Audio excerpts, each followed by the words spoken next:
Now, the Queensland State Archives has launched a bit of a project to improve access to our history for First Nations people. Rose Barrowcliffe is a Butchulla woman and the First Nations advisor at the Queensland State Archives. She's speaking here with Emma Silikans, who asks her what's getting in the way for First Nations people accessing the archives. Well, I mean, as much as we're trying to make it more accessible, the reality is that the actual archival building is in South Brisbane, which is a long way from most people in Queensland. And then there's issues of having the time to actually go in and sit in the reading room, to be able to request the documents and read them. So yeah, it can be quite difficult for a lot of people to access the archives. What is it that makes it feel like there's barriers to getting in? I mean, one obvious one is distance, like you mentioned, and literacy. But what other barriers are there to getting into those archives?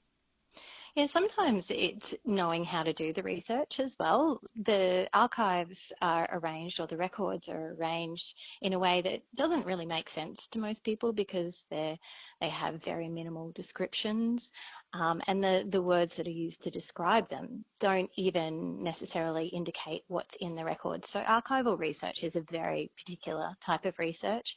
Even me as an academic, it's not the sort of research that I do normally. It's very different to doing a Google search, for example. You can't just type in your great-grandmother's name and expect to get the record come up for you in the catalogue. So it's really a skill that needs to be learnt, and we're trying to encourage more people to learn how to do that, but also then when they know what's in the record or they find something interesting, we're encouraging them to share that with other people. So to help interpret what's in those archival records and to sort of demystify the process and the records a little bit more. Interesting. Is it a skill that needs to be worked or a database that needs to be updated and changed to be a bit more user-friendly? Because I remember in the old days, computers were a bit like that. Yeah, I mean, there's definitely an element to that, and that's the work we're doing behind the scenes at the archive. So we are trying to do what's called metadata enrichment. So that's really just updating those descriptions to be a lot more common sense.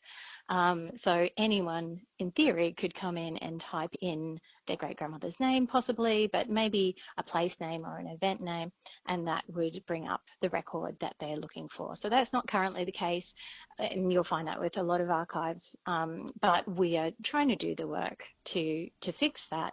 But the other thing we're really working on is supporting teachers and artists and students in coming in to the archive and teaching them how to research and then encouraging them to share their work.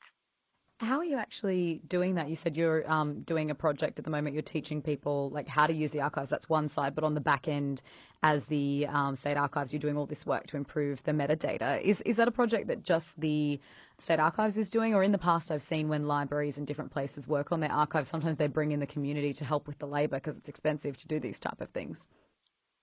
Yeah, I mean, we're always cautious that we don't want the community to be giving their labour for free with these things, but certainly community have their subject matter experts on what these records mean. So it's important to have them involved in any sort of metadata enrichment. That's something we're working towards.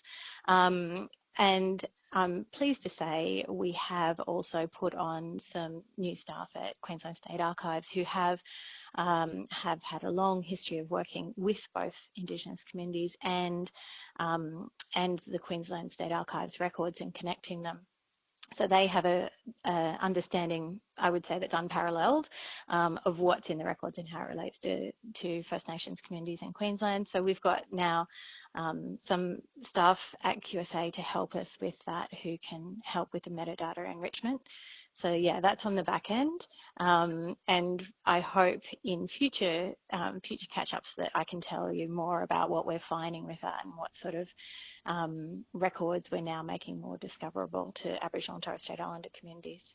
Absolutely. And you mentioned earlier there's so many barriers just in general to actually getting into those archives, you know, the time, how they are searchable, the location, all of that side of things, the need for these skills. But as an Indigenous person, as a First Nations person, does that add an extra layer of barrier to some of this history? Yeah, I mean, it definitely does. I think there's also, we have to recognise that archives in general are a colonial tool. They were used for keeping records about Aboriginal and Torres Strait Islander people's lives. They were used, the records were often forms of surveillance or records of surveillance or some form of life control.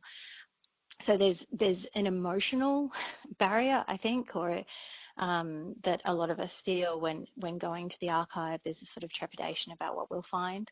Often that can also result in a lot of joy where people can, Aboriginal and Torres Strait Islander people who might have been removed from their family or their ancestors have been removed, they can, through those records, they can reconnect back into family and community.